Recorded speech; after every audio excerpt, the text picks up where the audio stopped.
खालिद चिश्ती साहब क्या कहना चाहेंगे, वॉर 1965 पाकिस्तान एयर फोर्स का क्या किरदार था? MM आलम साहब का नाम आज भी दुनिया में गूंजता है, क्या कहना चाहेंगे? अगर आप इजाजत दें तो मैं 1 मिनट का कमेंट आपके उस टॉपिक पे करना चाह रहा था कि मैं सुन रहा था कि कतर से जी प्लीज, व्हाई नॉट प्लीज।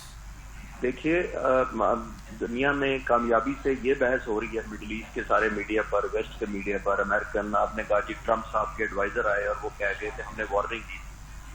दुनिया इस पर बात नहीं कर रही कि एक मुल्क की सॉवरेनिटी ब्रीच की गई है, उसकी खिलाफ वर्जी की गई है और उसके सॉवरेनिटी को चैलेंज किया गया, इस पर बात नहीं कर रहे। हम बात क्या कर रहे हैं कि बताया क्यों नहीं, यानी कि बताने से ठीक हो जाता है और ना बताने की नाराजगी है। बिल्कुल सही। न्यू नॉर्मल अनफॉर्चुनेटली इजराइल ने कायम कर लिया है कि मैं मार तो सकता हूं आपको, आप डिबेट ये आपस में किया करें कि आपको कितना पहले वार्निंग चाहिए। अब इस पे बात अगर जितने एडवाइजर हैं प्रेसिडेंट ट्रंप के या जो भी हैं, मेरा ख्याल है ये भी जवाब दे दें कि उसको भी तो कंडेम करें कि बहुत बुरा किया, लेकिन हम कह रहे हैं बुरा किया, लेकिन बुरा किया लेट बताने में सिर्फ। ये तो बहुत बुरी बात है कि आप लेट बताते हैं, यानी ये ठीक है कि आप पहले बता दें तो फिर सॉवरेनिटी ठीक है या हल हो जाता है ना उसका पहले। खालिद चिश्ती साहब, ये 3 महीने में जो है 6 हमले कर चुका है इसराइल इस टाइम। 3 मुल्कों में नहीं, ये 2 सालों में 7 मुल्कों पर 14,000 हमले कर चुका है, एयर अटैक कर चुका है। नहीं, I am talking about Islamic countries पे जो भी रिसेंटली किए गए हैं, ये कतर का हमला इसको इंक्लूड करके, तो ये इसराइल जो है वो खित्ते का बदमाश बना हुआ है, दुनिया के लिए बड़ा खतरा बना हुआ है, क्या कहना चाहेंगे? अली, एक बड़ी इंपॉर्टेंट बात ये ध्यान में रखिएगा कि मैं कंपैरिजन ड्रॉ करता हूँ पाकिस्तान से।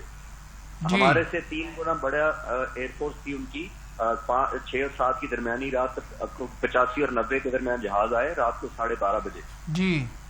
हमने 3 मिनट के अंदर 42 जहाज हवा में पाक फिजाइया ने भेजे और ये नहीं कहा कि आप हमें पहले बताकर आते, और ये भी नहीं कहा कि हम यूनाइटेड नेशन में कल रेजोल्यूशन पास करेंगे आपके खिलाफ, और ये भी नहीं कहा कि हम OIC की कॉन्फ्रेंस बुलाएंगे। अगले आधे घंटे के अंदर उनके 7 जहाज अल्हम्दुलिल्लाह वापस नहीं लैंड कर पाए।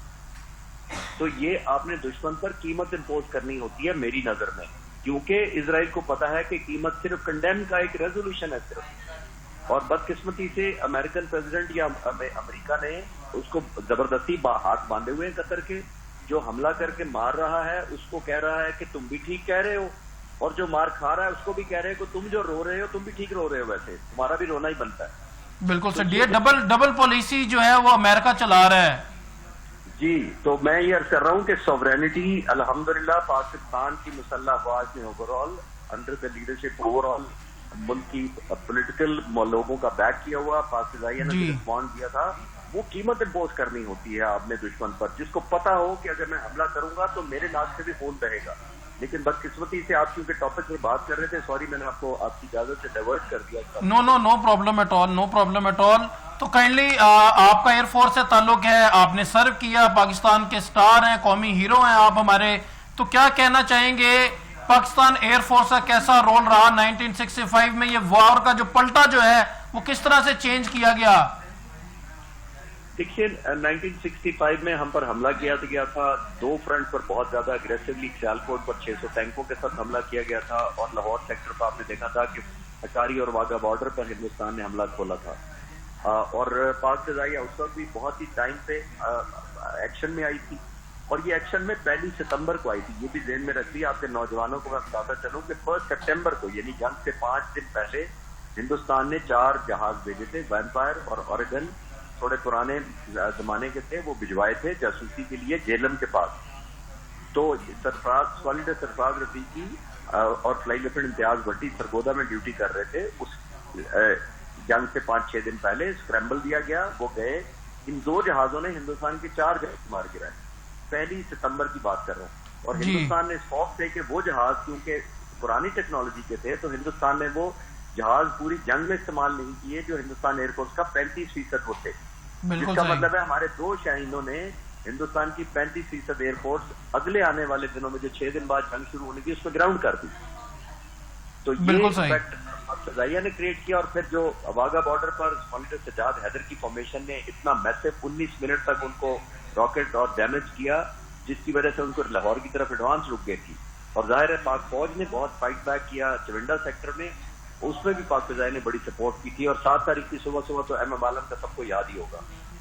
एयर कमांडर खालिद चिश्ती साहब, मैं तफसीलन आपसे बात करूंगा कि आज एयर फोर्स जो है रिसेंटली ऑपरेशन संदूर में नाकामी का सामना करना पड़ा और जो है पाकिस्तान को फतेह मिली, तो एयर फोर्स की जो इंपॉर्टेंस बढ़ती जा रही है और आगे वॉर स्ट्रेटजी क्या होगी, एयर फोर्स का क्या रोल होगा। उससे पहले मैं ब्रिगेडियर साहब से बात करना चाहूंगा। ब्रिगेडियर गजनफर साहब, काइंडली बताइएगा 1965 की वॉर में जो जिस तरह से टैंक तबाह किए गए भारत के, और आज जो है इस टाइम भी एक लंबी जंग जारी थी 1965 सितंबर की, तो पाकिस्तान आर्मी के रोल को कैसे देखते हैं?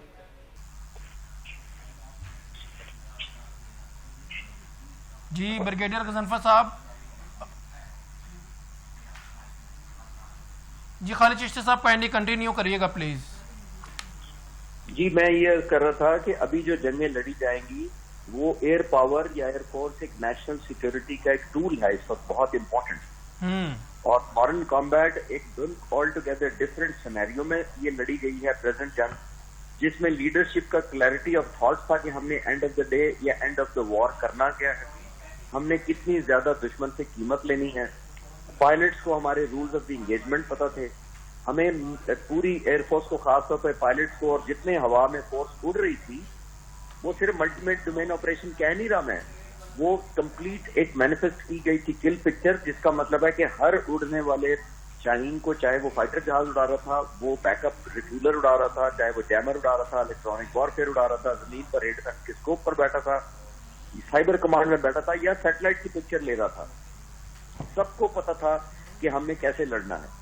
और जाहिर है लीडरशिप ने सबसे ज्यादा कमाल ये किया कि इसमें एक डिसेप्शन स्ट्रैटेजी सेट की जिससे दुश्मन को हमारे प्लान की समझ ही नहीं आई, और वो हमारे ट्रैप में, जिसको कहते हैं, घुसते चले आए। और फिर आपके बाद हिस्ट्री क्रिएट हुई कि रात को 12:30 बजे 125 के करीब जहाज हैं, और देखिए उनके और हमसे 3 गुना बड़ी एयरफोर्स है, और उनके साथ जहाज वापस लैंड नहीं कर पाए।